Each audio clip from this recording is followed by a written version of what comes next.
Bonjour et bienvenue dans le Fil d'actu, l'émission qui donne du sens à l'information. C'était il y a 6 ans, mais les familles des victimes n'ont pas oublié. En juillet 2013, un train de voyageurs déraillait à Brétigny-sur-Orge, en région parisienne, entraînant la mort de 7 personnes. Cette semaine, de nouveaux éléments, rendus publics par le journal Le Parisien, viennent remettre en cause la thèse d'une simple erreur humaine et pointer le manque de moyens mis en œuvre pour l'entretien du réseau ferré, dans un contexte où l'État cherche à faire des économies à tout prix, y compris au détriment de la sécurité de nos concitoyens. Pas de répit dans la gare de Brétigny-sur-Orge en France, après la catastrophe ferroviaire la plus importante depuis 25 ans. Avant que les wagons ne soient levés aujourd'hui, les secouristes ont cherché cette nuit d'autres éventuelles victimes coincées dans ou sous la carcasse du train Paris-Limoges. Nous sommes en ce moment même en train de porter secours et en train de porter assistance aux victimes et à leurs familles. Et comme président de la SNCF, je veux évidemment faire part d'une extraordinaire émotion et d'un sentiment de solidarité à l'égard de toutes les victimes et de leurs familles. C'est la priorité absolue à l'heure où nous parlons. La SNCF a-t-elle un double discours dans l'affaire de la catastrophe de Brétigny-sur-Orge ? Son PDG Guillaume Pepy avait fait vœu de transparence, mais des écoutes téléphoniques réalisées à la demande de la justice sèment le doute. Une cadre du service juridique cherche ainsi à édulcorer une note qu'elle juge embarrassante. Ce qui m'ennuie finalement, c'est qu'il y a ton mail qui traîne. Mais mon mail, de toute façon, je le revendique. Je changerai pas d'une virgule. Et je dirai pas que ça va si ça va pas. Non, mais tu changerais pas le fond. Mais si je m'asseyais à côté de toi et que je mettais certains mots mieux choisis, que tu accepterais, tu le changerais. C'est juste pour dire... Enfin, je mens pas, j'arrange les choses. 7 personnes tuées, une trentaine d'autres gravement blessées, des familles traumatisées à vie et des millions d'euros de dégâts matériels. Le 12 juillet 2013, le déraillement du train Paris-Limoges faisait la une des médias. Mais passé l'émotion, une question est vite devenue centrale, celle visant à déterminer les causes du drame et les responsabilités liées à cette catastrophe. Rapidement, des expertises ont été diligentées dans le cadre de l'enquête. Plusieurs évoquaient alors un état anormal de délabrement des voies et un grave défaut de maintenance de la part de SNCF Réseau. La catastrophe ferroviaire de Brétigny aurait pu être évitée. Les conclusions des rapports d'expertise ne laissent planer aucun doute. Il ne s'agit en aucun cas d'un acte de malveillance, mais bel et bien d'un problème d'entretien. Plus de 200 anomalies ont été relevées sur la portion de voie incriminée. Pour les experts, la désagrégation de l'assemblage des rails s'est étalée sur plusieurs mois. Plus préoccupant encore, la plupart de ces anomalies étaient connues de la SNCF ou de ses agents, sans pour autant qu'il y soit remédié. Autre aspect troublant, ces écoutes montrent qu'on remplace parfois de vieilles agrafes métalliques de rails, qu'on appelle des éclisses, par des éclisses encore plus vieilles. L'autre jour, j'avais envoyé 2 paires d'éclisses à faire expertiser par Saint-Ouen, là. Ouais. Le retour de Saint-Ouen, ça a été de me dire que la 2e paire d'éclisses qu'on avait mis en remplacement a été plus fatiguée que la première. Donc, en fait, si tu veux, quand on remplace des éclisses de manière générale, et partout en France, à mon avis, on ne met pas forcément des éclisses neuves. Des conclusions remises en cause par l'établissement public qui parle alors de défaillances individuelles couplées à un vice caché impossible à prévoir. Début 2019, l'enquête se conclut par la mise en examen d'un cadre de maintenance présenté comme l'unique responsable physique de la catastrophe. Après plus de 5 ans d'enquête, un cadre de la SNCF qui était chargé de la surveillance des rails vient d'être mis en examen. Les parties civiles sont convaincus de sa négligence. Pour son avocat, le cadre de la SNCF fait office de bouc émissaire. Une chose est sûre, l'ensemble des installations était vétuste. Mais à qui la faute ? Serge Janot a perdu son épouse dans l'accident, il connaît bien le dossier. Il se refuse à accabler le cadre mis en examen. Pour moi, je ne me tourne pas contre cet homme-là. Pour moi, non, c'est pas lui le responsable. Le responsable, c'est la SNCF et c'est l'État, qui, depuis pas mal de temps, aurait dû refaire les voies. Mais encore une fois, ça n'est pas parce qu'il y a le cas Brétigny qu'il y a des problèmes sur tout le réseau. Je pense que, comme responsable de la SNCF, je veux dire avec la plus grande clarté, au moment des départs en vacances de millions et de millions de Français qui choisissent le train, le réseau ferroviaire français est sûr. C'est un réseau qui est entretenu, c'est un réseau qui est vérifié. I know he seems guilty, but ladies and gentlemen, this is Chewbacca. Now think about that for 1 minute. That does not make sense.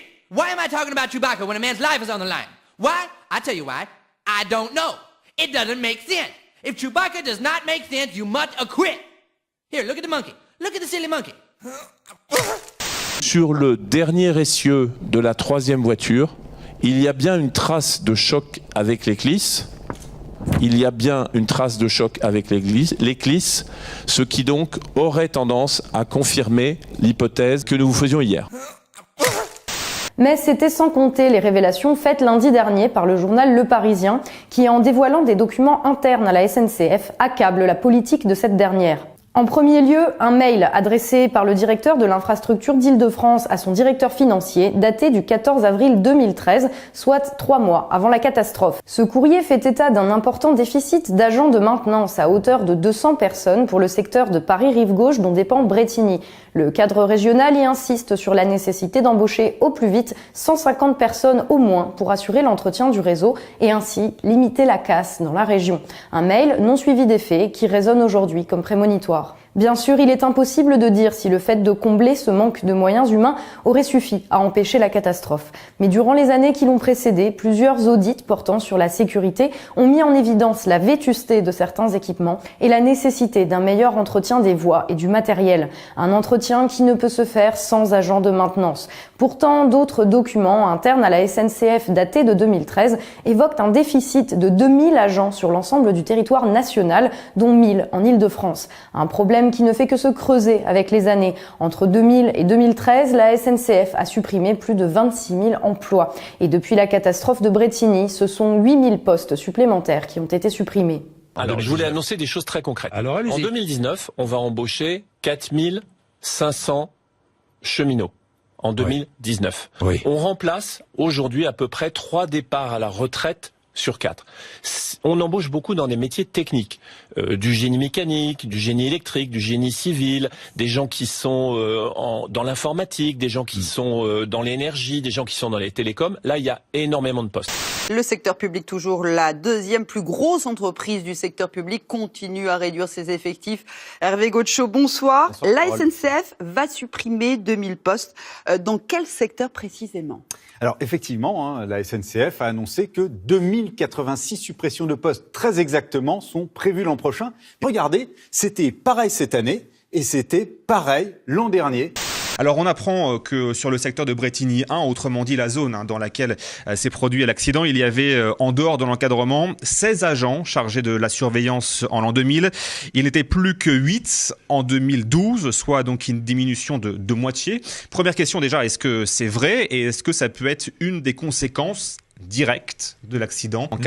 Les chiffres sont différents.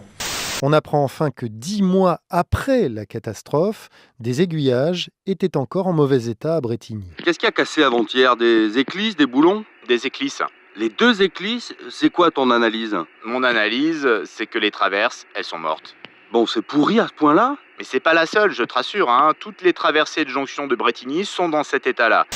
La première pensée que nous avons tous, c'est la solidarité vis-à-vis des victimes et de leurs familles et une très très grande émotion.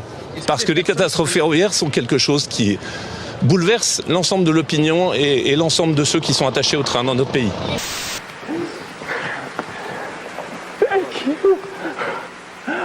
Aujourd'hui, au sein de la SNCF, la parole se libère pour dénoncer une gestion de l'entreprise publique davantage dictée par l'obsession des coupes budgétaires que par la sécurité des passagers. D'aucuns, parmi les cadres de la société, mettent directement en cause les directives de Bercy à l'origine de réductions d'effectifs qui se poursuivent de gouvernement en gouvernement. Qui peut financer, sachant que SNCF Réseau est quand même endetté à hauteur de 40 milliards d'euros, qui peut financer tous ces travaux ? Mais c'est un choix de société. Au moment où on va signer peut-être la COP23 et on va dire à tous les autres pays qu'il faut signer la COP23, peut-être qu'on s'occupe de chez nous en disant grosso modo, bah oui, nous on va vous faire préférer le train, c'est un slogan de la SNCF, et faire un investissement massif. Est-ce que c'est la dette qui est problématique ? Non, c'est des investissements d'avenir. Les lignes, elles sont finalement financées pour 150 ans.